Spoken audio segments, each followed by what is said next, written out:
అన్న మన మాస్ మహారాజా సినిమా నుంచి భర్తమాశైలకు విజ్ఞప్తి. నేనైతే ఒకటే చెప్తా, ఆడియన్స్కి విజ్ఞప్తి. ఇప్పుడు ఈ సినిమా చూస్తారో చూడరో మీకే వదిలేస్తున్నాను. ఎందుకు అంటే అన్న 2.5 గంటల సినిమా అన్న 8కి స్టార్ట్ అయింది. ఇప్పుడు మ్యాక్సిమం 10:35 10:40 అవుతుంది. నాకు 3.5 గంటలు బాహుబలి ఇది ఎపిక్ చూసిన ఫీల్ వచ్చింది. బాహుబలి ఇది ఎపిక్ చూస్తుంటే కనీసం నేను మళ్ళీ థ్రిల్ ఫీల్ అయ్యాను, మళ్ళీ ఎక్సైటెడ్ ఫీల్ అయ్యాను, మళ్ళీ అదే ఫ్రెష్గా చూస్తున్నట్టు ఫీల్ అయ్యాను. బట్ ఇది వామ్మో 4 గంటలు టార్చర్ అనిపించింది. బట్ సినిమా 2.5 గంటలే. 2.5 గంటలు కూడా లేదు టు బీ ప్రిసైజ్. అంత చిన్న సినిమానే. కిషోర్ గారు అలా ఎగ్జిక్యూట్ చేశారు. కొత్త కాన్సెప్ట్ ఏం లేదు, కొత్త స్టోరీ ఏం లేదు, అంతా రొటీనే.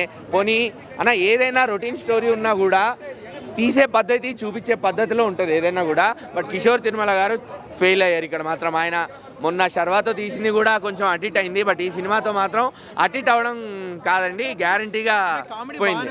కామెడీ బాగానే ఉంది కాదన్న, కామెడీ బాగాలేదు, బలవంతంగా నవ్విపించారు. చాలా బలవంతంగా నవ్వాలి మనం.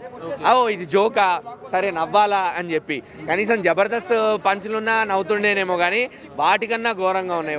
వాటిని మించిపోయి చాలా ట్రెండీ డైలాగ్స్, ట్రెండీ నడుస్తున్న టాపిక్స్. ఒక స్క్రీన్ ప్లే పద్ధతిగా లేదండి. ఇప్పుడు మీరు ఒక మంచి ఎంగేజింగ్ స్టోరీ తీసుకొని వచ్చారు, రొటీన్ స్టోరీ. ఆఫ్ కోర్స్ మీకు వైఫ్తో అంత మంచి రిలేషన్ ఉన్నప్పుడు మీరు ఒక ఎఫ్ఐఆర్ పెట్టుకున్నారు, ఇంట్లో దొరికిపోయారు.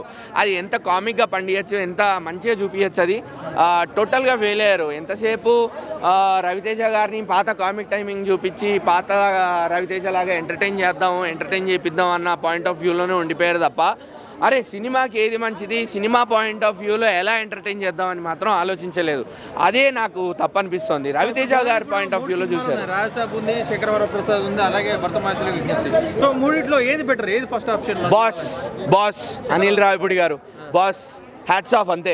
అనిల్ రావిపూడి గారికి హ్యాట్స్ ఆఫ్. ఆయన కూడా రొటీన్ స్టోరీలతోనే వస్తారు, ఆయన కూడా రొటీన్ కామెడీనే తీస్తారు. కానీ ఆయన చూపించే పద్ధతి, జనాలకి పల్స్, జనాల మీద ఉన్న పల్స్ తెలుసు ఆయనకి. ఫ్యాన్స్ పల్స్ అవనివ్వండి, ఆ ఫ్యామిలీ ఆడియన్స్ పల్స్ అవనివ్వండి. మీరు F2 నుంచి చూడండి. F2 అనే కాదు, ఆయన తీసిన ప్రతి సినిమా చూడండి. ఒక చిన్న కాన్సెప్ట్, మనం లైఫ్లో జరుగుతున్న కాన్సెప్ట్ పట్టుకొస్తారు. F3 చూడండి, డబ్బుల మీద మోహం. F2 చూడండి, మళ్ళా సేమ్. సో ఇప్పుడు భర్తమాశైలు సినిమా అనిల్ రావిపూడి తీస్తే హిట్ అయ్యేదా?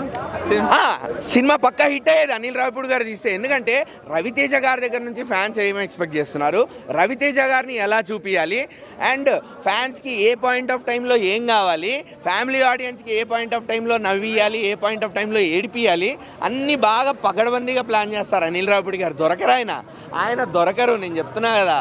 సో కిషోర్ తిరుమల గారు అక్కడే పప్పులో గాలేశారు. అసలు టోటల్ ఫెయిల్యూర్.